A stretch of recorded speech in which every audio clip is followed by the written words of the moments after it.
Ayo,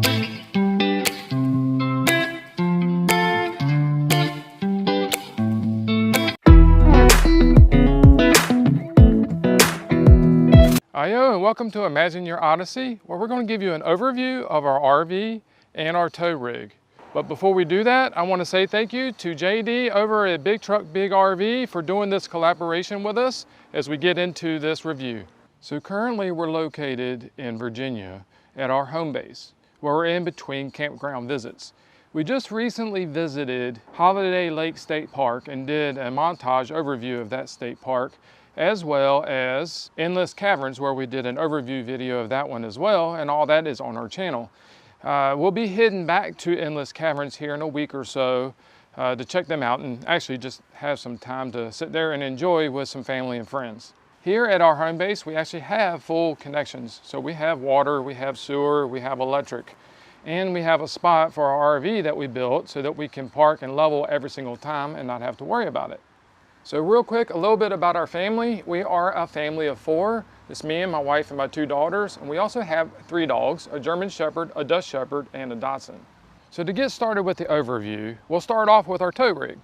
Our tow rig is a 2nd generation 5.9 liter Cummins diesel 2002 Dodge Ram 3500 dually.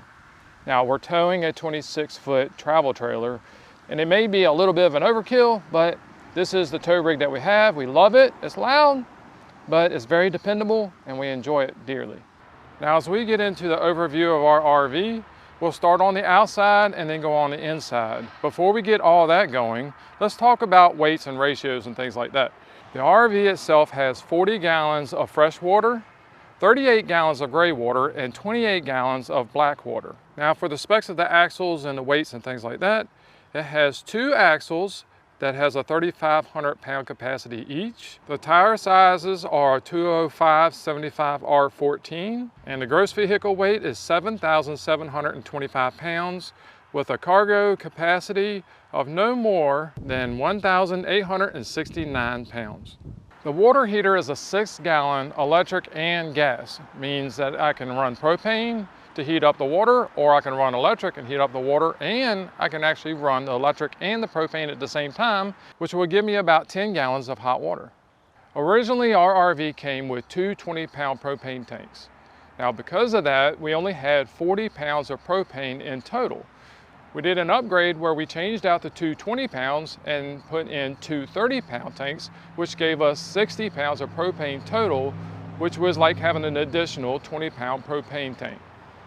On the main side of our RV, we have 2 doors and a 15-foot awning, an outside kitchen, and a storage area.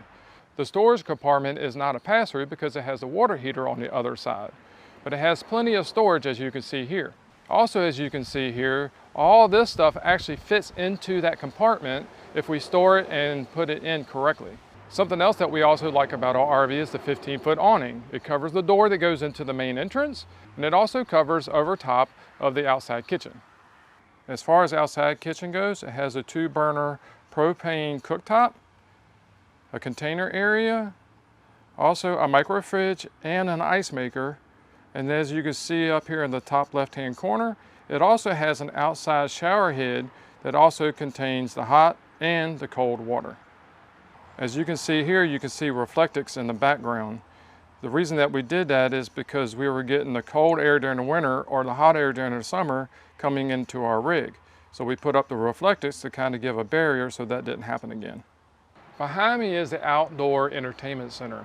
The reason for this section right here is so that I can grab my TV from the inside, disconnect it off of its TV mount, and mount it right here behind me. There's a mount on the wall out here that matches the same kind of mount on the inside, so that I can easily bring the TV from the inside to the outside.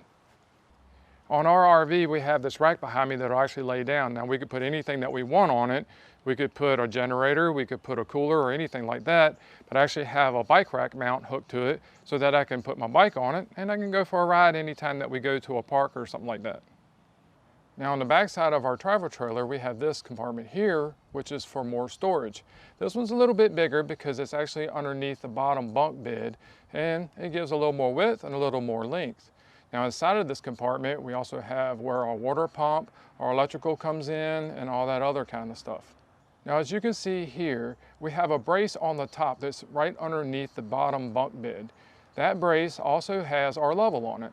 Now, the reason that we put this brace in is because when we bought this camper, it actually had a leg that came from the bottom of the bed down to the very center of the storage compartment.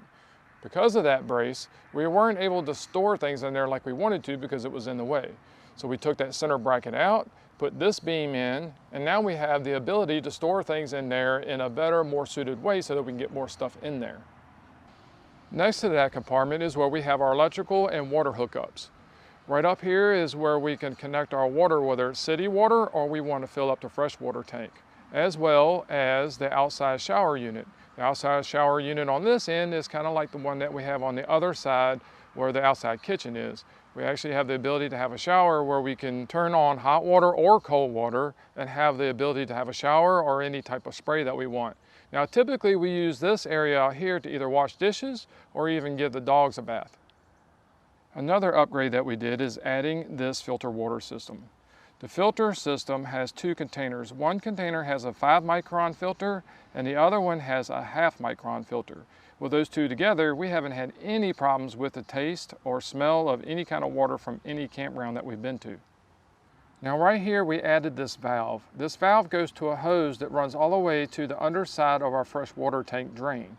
The reason I did that is because our camper is really close to the ground and it's really difficult to get to the underside to drain the freshwater tank every time I park. Also, I like to keep my freshwater tank empty when we're traveling down the road. It's just less weight that I have to carry. Now, by having this valve here and the hose that extends all the way to that drain, I'm able to open this valve here, hook up a water hose, and then divert the water somewhere else so that it doesn't pull up right directly underneath of our RV. Our travel trailer is a single slide travel trailer. On the inside of the slide, it has the jackknife sofa as well as the dinette that can fold down and be a bed of its own. We'll get to that in just a minute as we get to the inside. Before we get into the overview of the inside, I wanted to show you the inside with a slide in. Now, I know a lot of people are curious with different types of RVs, if there's plenty of space with the slide outs in, can they access what they need to access? Now, as you can see here, we have the slide out in, and we are able to reach anything that we want inside the kitchen, to include opening up the fridge, into the pantry space, into the bathroom, getting into the sink, any of our cabinetry, and if I close the bathroom door, you can get into the bunk area as well. Looking at it from the opposite side with the slide out in, you can still get to your entertainment center, your TV. You can also get into the bedroom area just from this side only. You can get in from this side and crawl over the bed to get to the other side if you need to. So with a slide out in, the only thing that it really blocks inside of our RV is the ability to get from right here to that side of the bed. But that's not an issue as long as you don't mind climbing over the bed to get to the other side. All right, now let's look at the inside of the RV with the slide out. Now coming into the inside of the RV, when you first come in, you come into the main living area. The main living area is where the jackknife sofa is that we were talking about earlier that's in the slide out, as well as the dinette area that can also fold down and be a bed that can comfortably sleep 2 kids or 1 adult. Turning around in the main living area, we have the refrigerator, a 3-burner cooktop stove, as well as the oven. And then above that, we have our microwave and hood that will actually vent out any kind of stuff that's coming off top of the oven. We also have 2 doors here that stores all of our plates and pots and such, as well as the sink down below that is a farm style sink, so it means that it's an open basin, no divider in the middle, and a metal faucet. Another upgrade that we did is a surprise for my wife for Mother's Day, where I took the top here that usually covers it, looks like the rest of the counter here. I took that out and had a friend of ours make this board with our 2 dogs imprinted on the top. Also in the main living area, beside the fridge, is our pantry area. Inside the pantry area, I would have to say that I am delighted on how much space it has for such a small RV. You got 1 shelf here, the second, the third, and then a bottom shelf here, and then the floor down below that. That gives us a ton of space on the inside to store anything that we need in there as far as the pantry goes. Now heading back towards the main bedroom area, we have a panoramic electric heater. We also have 2 more storage compartments here. Now I want to note here, you can see the little hook hanging on the handle of the door. That is actually one of those clamp-on systems for kids to be able to keep them from getting inside the drawers. We use those on our cabinets to keep them from opening as we're going down the road. Now above that, we have another compartment here where we can lay stuff for entertainment. We have our radio as well as our TV mounted up here that can also come off and go outside and hang on the mount out there like we discussed earlier.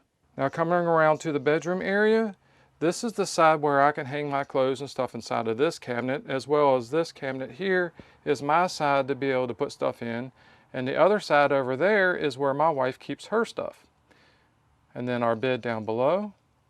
This is a RV queen. It's not a full-length queen bed. It does have plenty of room for us, so we don't have any issue with foot space or anything like that. But as you can also see, the bed does go wired up against the doors that are the sliding doors, or kind of like barn doors. The door slides out to one side over here, and then this door slides out over there to break out the compartment. Now how do we stay cool in this area? Our air conditioner vent that comes from the AC on the roof actually comes out of this hole to keep us cool. Now coming around to the double bunk area, this is the bottom bunk where my oldest daughter usually sleeps.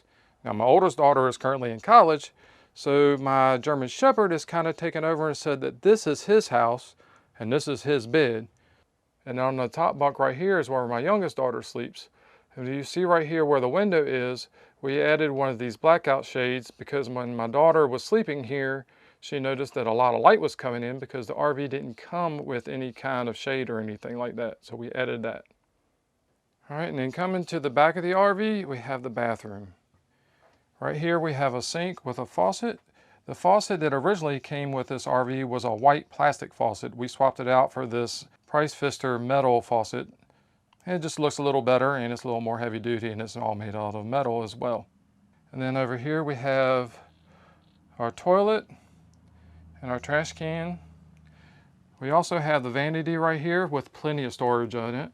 It's one of the corner style mounted vanities, so when you open it up there's plenty of space inside. And then we also have our shower tub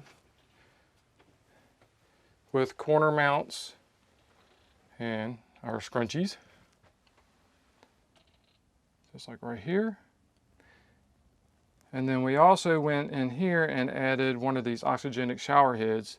And if you don't have one of these, you've got to get one. It adds so much more power to your water by adding oxygen into the system. Another thing that we had to do as far as the tub and the shower goes is right here where the hot and cold water is, behind the wall, this was actually mounted to nothing but paneling. So we went inside and added brackets and wood in there so that it has more of a solid mount. As well as underneath of the tub, when they install the tub, they put a brace underneath so that when you step in it, you don't go through the tub. Well, the brace only went half of the length of the tub. So we went in and modified that so that now we have a full length brace up underneath. Another upgrade that I did to the RV is this right here. It's actually a meter so that I can monitor how many volts and how many amps is my RV using in order to be able to monitor what the usage is. Now our RV is a 30 amp RV. With this meter here, I'm able to monitor how many amps I'm using depending on what I have turned on. So if I have my outside fridge on, my inside fridge on, and I'm running the air conditioner, I may be hitting around 21, 22 amps. That only leaves me about 8 amps left, so I know that if I wanted to turn the microwave on, I may have to turn off the air conditioner or turn some other things off in order to be able to not trip any kind of breakers. Thank you so much for joining in with Imagine Your Odyssey today. I am Jason, and our channel is about RV tips, tricks, accessories, how-tos, things like that that have to do with RVs based off of our experiences and things that we've had to go through. Now we make these videos to share them with you so that either you can learn to do something new or some kind of project, or maybe something that you've ran into that you may need to know how to get through, and you can watch some of the things to figure out how we did it. So if you'd like to see more videos about how all that stuff happens and what the Imagine Your Odyssey community is doing and learning together, well, come and join and subscribe us on the Imagine Your Odyssey YouTube channel. I also want to throw out another special thanks to JD over at Big Truck Big RV for giving us the opportunity to be able to collaborate and be able to show you some of the stuff that we have and how our setup looks. So I'm excited to see you guys join in with us over at Imagine Your Odyssey, and maybe one day we'll meet or cross each other's paths on the road.